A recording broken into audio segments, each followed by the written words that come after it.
Assalamualaikum warahmatullahi wabarakatuh. Kisah terjadinya rawa pening. Kisahnya dahulu kala. Di suatu desa yang bernama Ngasem. Desa itu terletak di lembah antara Gunung Merbabu dan Gunung Telomoyo. Di sana bermukim sepasang suami istri bernama Ki Hajar dan Nyai Selakanta. Pasangan suami istri ini dikenal pemurah dan suka menolong. Oleh karena itu, mereka sangat dihormati oleh warga sekitar. Namun, sayangnya, kehidupan mereka belum lengkap karena mereka belum memiliki seorang anak. Pada suatu hari, Nyai Selakanta duduk termenung seorang diri di depan rumahnya. Ki Hajar yang melihatnya lalu duduk di samping sang istri. Kepada sang suami, Nyai Selakanta menyampaikan keinginannya bahwa ingin mempunyai seorang anak. Ki, sudah lama kita bersama, tetapi kenapa ya kita belum memiliki seorang anak? Aku kan ingin memiliki seorang anak, kata Nyai Selakanta kepada Ki Hajar. Ia sampai meneteskan air matanya saat berbicara dengan sang suami. Kemudian Ki Hajar meminta izin kepada sang istri untuk pergi bertapa. Ia berharap dengan bertapa keinginan istrinya untuk mempunyai anak bisa terwujud.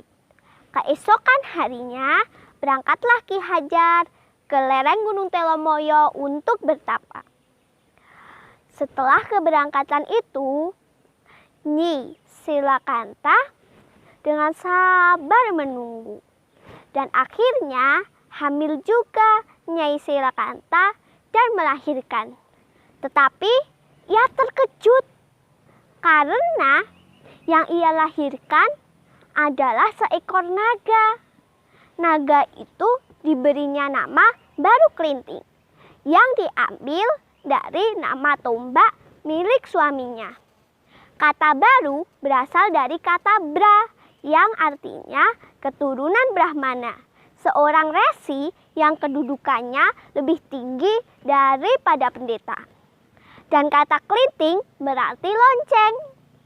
Meskipun berwujud naga, tetapi Baru Kelinting tetap dapat berbicara seperti manusia. Melihat keajaiban itu, Nyai Selakanta terheran-heran. Dan dia juga malu dengan tetangganya karena ia melahirkan seekor naga. Ia berpikir bahwa akan membawa Baru Kelinting ke Bukit Tugur agar jauh dari warga. Tetapi sebelum itu, Nyai Selakanta harus merawat dan membesarkan Baru Kelinting terlebih dahulu. Karena kalau masih kecil, Baru Kelinting belum kuat menempuh jarak ke lereng Gunung Telomoyo yang cukup panjang. Ia merawat Baru Kelinting dengan diam-diam tanpa sepengetahuan warga. Nah, setelah itu Baru Kelinting sudah tumbuh remaja. Ia menanyakan tentang ayahnya. Nyai Selakanta pun tersentak kaget. Tetapi ia juga berpikir bahwa sudah waktunya memberitahukan sosok ayahnya kepada Baru Kelinting. Akhirnya Nyai Selakanta pun memberitahukan kepada Baru Kelinting bahwa ayahnya itu sedang bertapa dan menyuruh Baru Kelinting untuk menyusul ayahnya ke lereng Gunung Telomoyo sambil membawa tombak Baru Kelinting punya ayahnya. Berangkatlah Baru Kelinting ke lereng Gunung Telomoyo untuk menyusul ayahnya. Sesampainya di sana, Baru Kelinting melihat seorang laki-laki yang sedang bertapa. Melihat jawaban itu, Baru Kelinting langsung bersujud sembah di hadapan ayahnya itu. Setelah itu, Baru Kelinting mengatakan kepada ayahnya bahwa dia adalah ayah anaknya. Tetapi ayah Baru Kelinting tidak percaya kalau ia mempunyai seorang anak yang berwujud seekor naga. Lalu Baru Kelinting menunjukkan senjata milik ayahnya itu. Lalu Ki Hajar sudah mulai percaya, tapi belum sepenuhnya. Nah, aku belum percaya sama kamu. Sekarang, jika kamu memang benar-benar anakku, coba kamu lingkari Gunung Telomoyo ini. Perintah Ki Hajar kepada Baru Kelinting. Lalu Baru Kelinting melaksanakannya. Dengan kekuatannya, Baru Kelinting dapat memutari Gunung Telomoyo itu. Dan ia berhasil. Lalu Ki Hajar sudah mulai percaya kepada Baru Kelinting dan mau mengakui bahwa Baru Kelinting itu adalah anaknya. Setelah itu, Ki Hajar menyuruh Baru Kelinting untuk bertapa di Bukit Tugur. Di saat Baru Kelinting bertapa di Bukit Tugur, ada orang-orang warga desa yang sedang berburu binatang. Mereka mencari binatang di Bukit Tugur, tetapi tidak ada satu binatang sama sekali yang terlihat. Mereka akhirnya memutuskan untuk pulang. Tetapi di saat perjalanan pulang, ada seorang warga yang melihat seekor naga di sana. Lalu mereka menangkap naga itu dan memotong-motong dagingnya. Naga itu adalah Baru Kelinting. Setelah daging naga itu dibawa pulang, mereka langsung memasaknya untuk dijadikan hidangan pesta. Di tengah-tengah pesta, ada seorang anak laki-laki yang badannya penuh dengan luka, berlumuran darah, dan berbau amis. Anak itu adalah penjelmaan Baru Kelinting. Anak itu meminta makanan kepada orang-orang warga desa, tetapi tidak ada satupun warga yang mau memberikan makanan kepada Baru Kelinting. Mereka malah memaki-maki dan mengusirnya.